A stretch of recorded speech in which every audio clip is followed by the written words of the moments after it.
My name is John, and after a lot of procrastinating, I'm finally getting around to doing a job that I've been putting off for ages, and that is changing the front subframe on my little MGF. We've done a little bit of a start on the job. It's not just me that's working on it, it's my good friend Nigel as well, who is a properly qualified mechanic, not like me, who is a strictly weekend type guy. We were advised by the restoration manual to put the axle stands under the sill jacking points, which is exactly what we have done.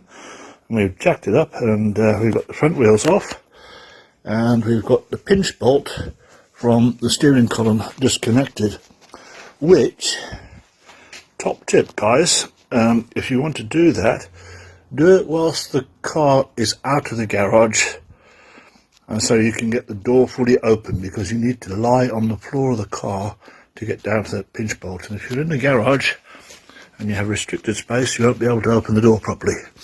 So anything you want to do in the car, do it before you get into the garage. We're in the garage now, and the next job will be to depressurize the hydrogas system. That I will do with the help of my little pump, which I have here. I've had it for quite a while, but I've never depressurized the system with it before, so that will be a new experience. As I say, we're using the restoration manual, which is the one that Roger Parker puts his name on, and it has a nice little section about the changing the front subframe. I also have the printed out section from the workshop manual, the downloadable version, and they're both very similar in some respects, but in others the restoration manual assumes that you're going to do this in kind of restricted space of a normal garage. For instance, the workshop manual says one of the first things you've got to do is put the thing up on a two-post lift, and of course not many of us have got two-post lifts to do that. So Roger's much more practical, and he says put it up on axle stands under the sills, so we've gone with Roger's suggestion on that one. To be continued.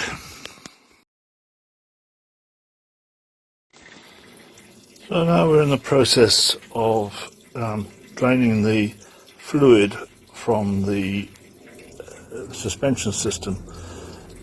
We are using the pump here, which is connected to the left hand side of the high pressure system here. What must be borne in mind is that this is up to 400 psi, so you have to be very, very careful about how you drain this fluid. We have on this side what's called a low loss valve, so we screw that in, and that depresses the plunger within the Schrader valve here, and allows the liquid to flow back through this tube and back into the container in the pump. Once we've drained the left hand side, then we'll move over to the right hand side. Just be patient with this. We can see the pressure going down on the valve there, on the pressure gauge at least. Started off about 400 psi, it's down to about 100 now. Just gradually draining out there. In fact, see somewhere around a litre of fluid come through.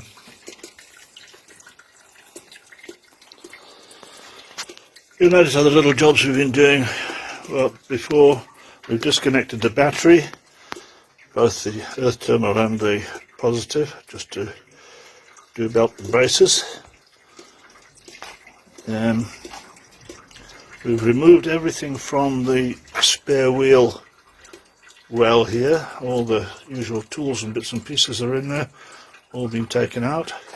The spare wheel is up against the garage wall because we think possibly we might want to sit on that at some stage, so we've left it there.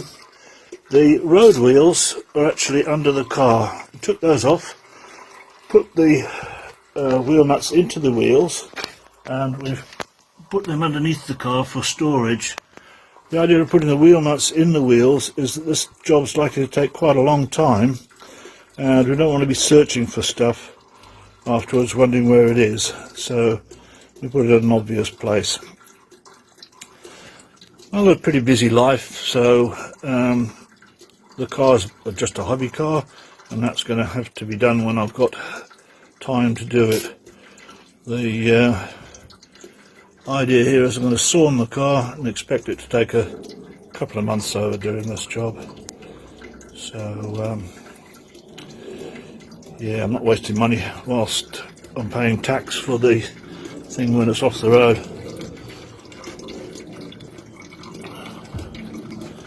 You can see that that's getting down to fairly low pressure now, just trickling out of there. Can't have it too much because it'll squirt out of the hole, and it's like antifreeze, this stuff, and it can damage your paintwork, so you don't want it to get all over your paintwork. If it does, then it's a good idea to clean it pretty quickly.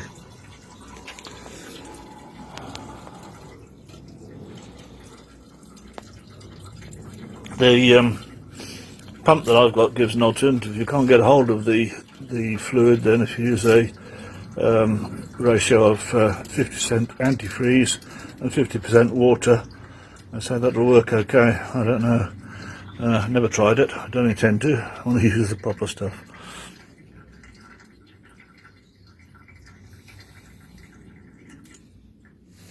Okay, our pressure valve's gone right down to 0 now. I've got that valve more or less fully open, just trickling in there. I'll give it a little while to drain out, and then we'll do the other side. You can see some air coming up through the pipe now, which is quite normal.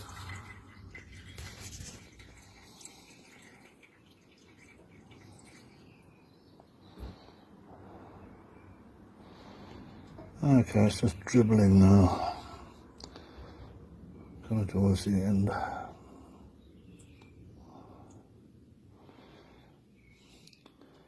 Okay, so it's pretty much drained all the pressure out of there, so I can close that low pressure valve now, so that it's no longer pressing into the schroeder valve. Okay, so I'm going to undo this union here. I get a bit of fluid spraying onto the garage floor, but it's not only a drip, it's not anything under pressure, so that's okay.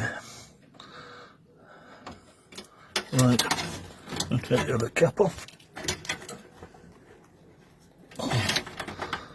Easier said than done. Alright. Yeah, there we go. Okay, just removing the little plastic cap from there. That stops any rubbish going in there. And put in the connection on there.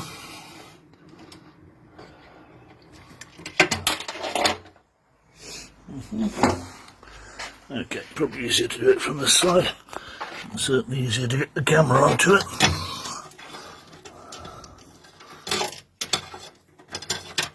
So make sure our low pressure valve is completely open. We don't want to get high pressure liquid spraying all over the place.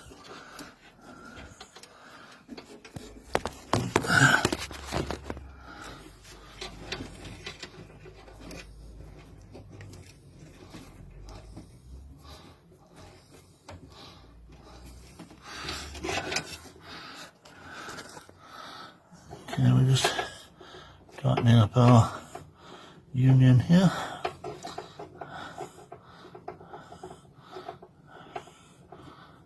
Okay, right, that's Nice finger tight down there. Now coming up here, I'm just going to close this valve here, because otherwise there can be quite a lot of liquid coming into there under very high pressure shortly. So I'm turning this valve down to open up press the plunger down into the schroeder valve itself, and that will allow the liquid to flow into my pump. There we get the liquid going in. So now if I open this valve here, it will start to flow into the container. You can see there's some discoloration in there, so it's probably a bit of gunk in that fluid there. We're going to replace the fluid, of course. We're not going to use the old stuff, so there's no problem there.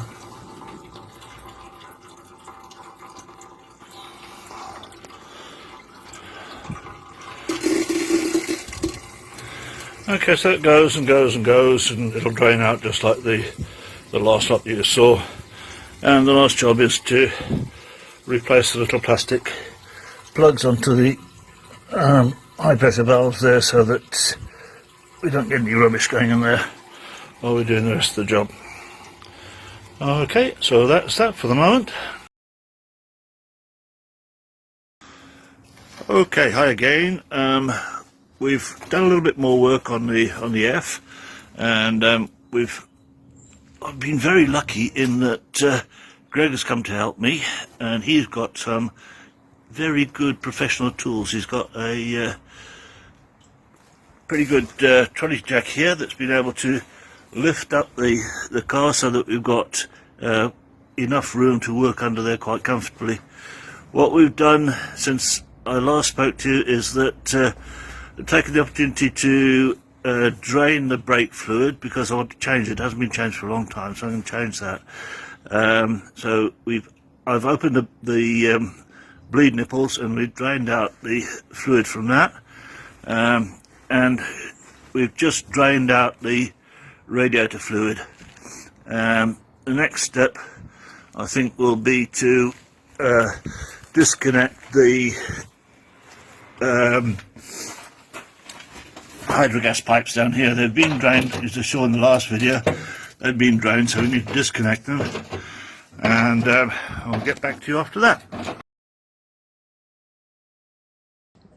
The radiator hoses have been disconnected, the radiator's drained down, the coolant has gone out. We've disconnected the flexible pipes for the brakes. For that we had to take the battery out to be able to get to the union between the flexible and the fixed pipes.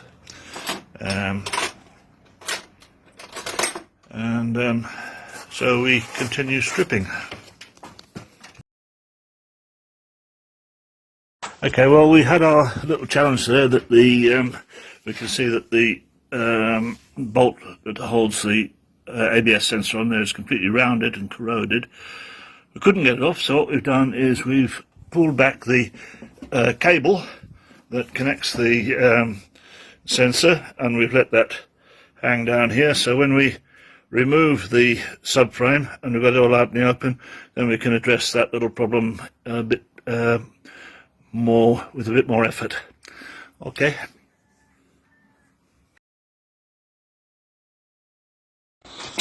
At this stage, the hydrogas lines here have been disconnected.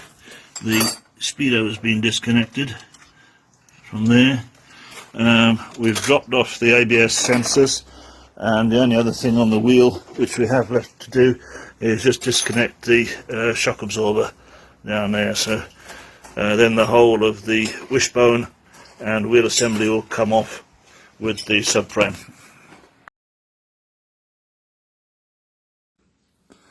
Okay, so now the wheel unit is completely separated from the car. You can see that the shock absorber has been taken away. The ABS cable is neatly wound up there, so that's out the way, and that's all just resting on the wishbone there. So that whole unit is now independent and resting on the on the subframe.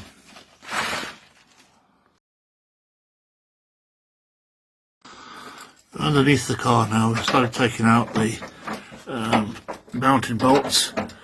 Started slacking them off, and what has happened is we've hit our first major hurdle in that one of the bolts sheared very easily from the rear mounting point. Gave no indication that it was about to snap at all. It felt like it was coming out easy, and next thing we were left with a broken bolt. So we're going to have some remedial work on that in order to try and take the broken stud out of the chassis. So that's a job for later on once we've got the actual subframe out.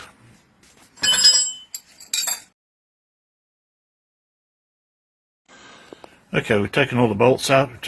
We've carefully separated everything. Put 2 jacks under the wishbone areas there, and we've gently lowered the subframe down. You can see the subframe's separate from the car at this point in time. There you can see the hydrogas units are separate there. So we're about to remove the old subframe and rebuild the necessary parts onto the new subframe and get that back in.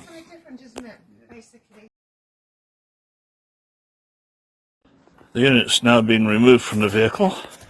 I can see all the lovely corrosion all over there. It's been welded up before, and various other little bits and pieces that could benefit from replacement or repair, and that just depends what we've got in our lovely plastic bag here that's come from MGF and TF Bits.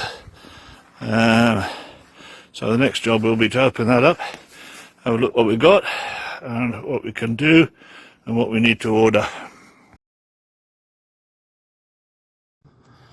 We had a really good day yesterday. We managed to get the old subframe out, which you can see over there, and we've started rebuilding the new subframe. You can see that we have that in all in one piece now. We've got the steering rack on the front there. We've got the new brackets on all 4 corners. These are uprated brackets, much better than the old ones. So I thought we'd do a little bit of what I know now and I wish I'd known then. First of all, when you're doing this job, you cannot do without some good penetrating fluid. We used GT85, which we found to be very good. All of the bolts were seized in, and we did need to use quite a lot of heat. So we've got a good quality heat torch here, which is absolutely essential. And if you're going to buy one of these, make sure it's got a piezoelectric igniter on it, because otherwise you've got to take a little lighter under the car with you, and it seems like every time you turn it over then the flame goes all cockeyed. But that's a good one, and it worked very well in all sorts of angles when we had to use it. The other thing which can come in handy, not essential but certainly helps quite a lot, is a little impact wrench.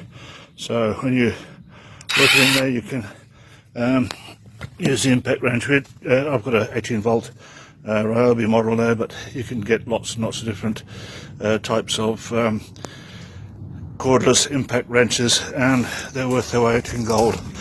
You do need the decent type sockets that have got 6 sides on them, not the ones with 12 sides, because the 12-sided ones are likely to round the old rusty nut heads and bolts off. So the 12 side is the 12 side is out, and the 6 side is in. They'll grip the head of the bolt much more firmly. Other than that, you do need a couple of really good trolley jacks to get under there, because you have to raise the front, as you can see here, quite high, because you need to slide the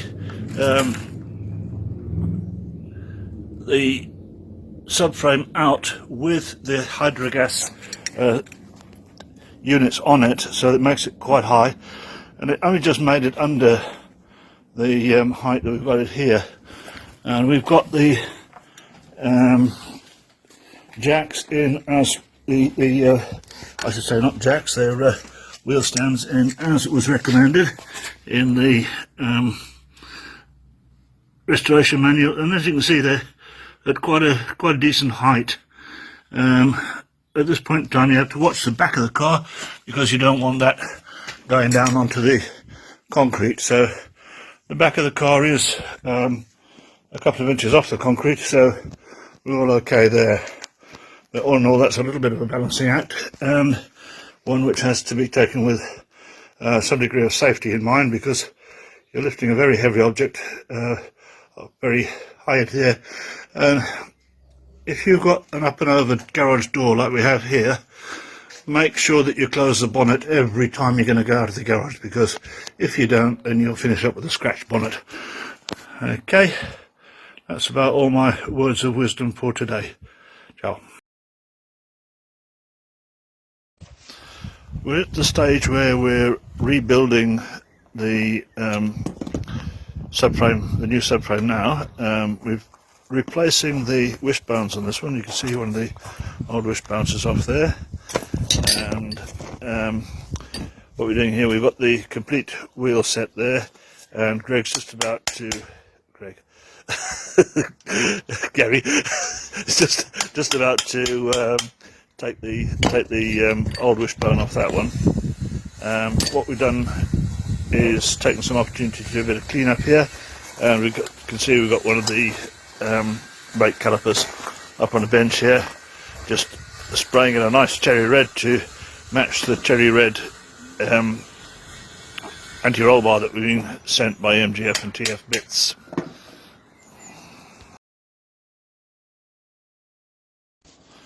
Okay, we're now at the last stage of fitting the extra bits to the subframe. You can see the brand new anti-roll bar there has been given to us in the glorious cherry red. So all the wheel bits are on, and the hydrogas bits are on, the anti-roll bar's on, all the new brackets are on. We haven't put the calipers on yet, but we've got them on the side here, and we've sprayed them a rather fetching cherry red, the same as the hopefully the same as the roll bar. So that's just a little bit of sort of bling to go with the dull black that goes underneath the car.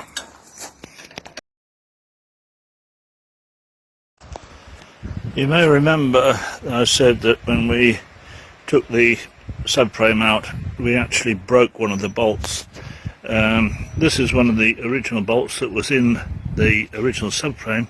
You can see the way it tapers towards the top, which means that the bolt is certainly compromised, and it wouldn't last that much longer before it broke off by itself.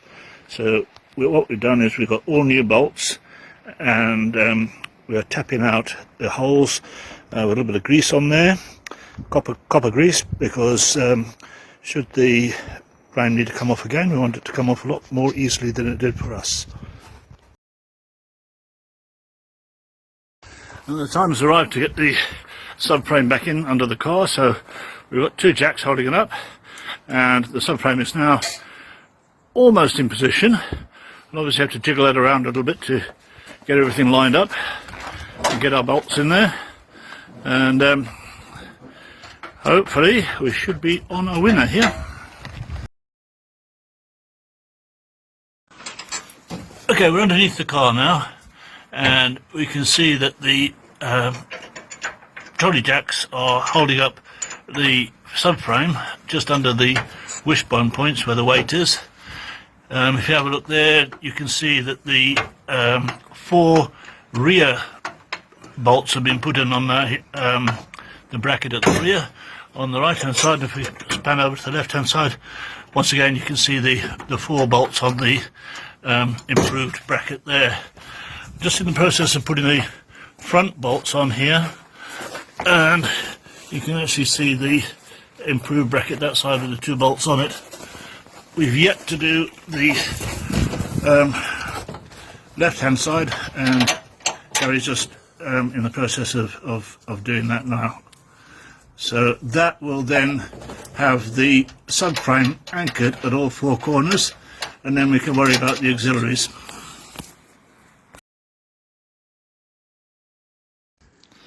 Today we've been replacing the various ancillaries. We've replaced the ABS leads, and I would advise pay particular attention to step number 44 in the manual about the way that the brackets need to be taken off and put back on again. It's very easy to make a mistake with those. They're left-handed and right-handed, and they go in a specific way. And having those in place, we've then replaced the brake calipers, and finally put the road wheels on, and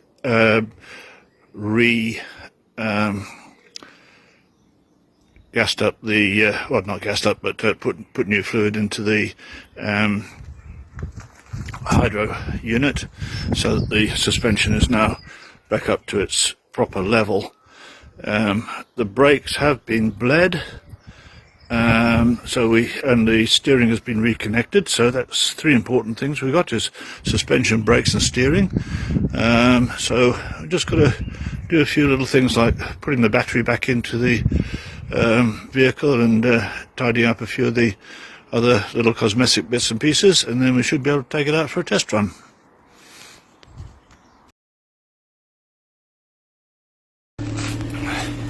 So we've just been refilling the coolant and bleeding the system, and it looks like we're nearly ready for our shakedown cruise.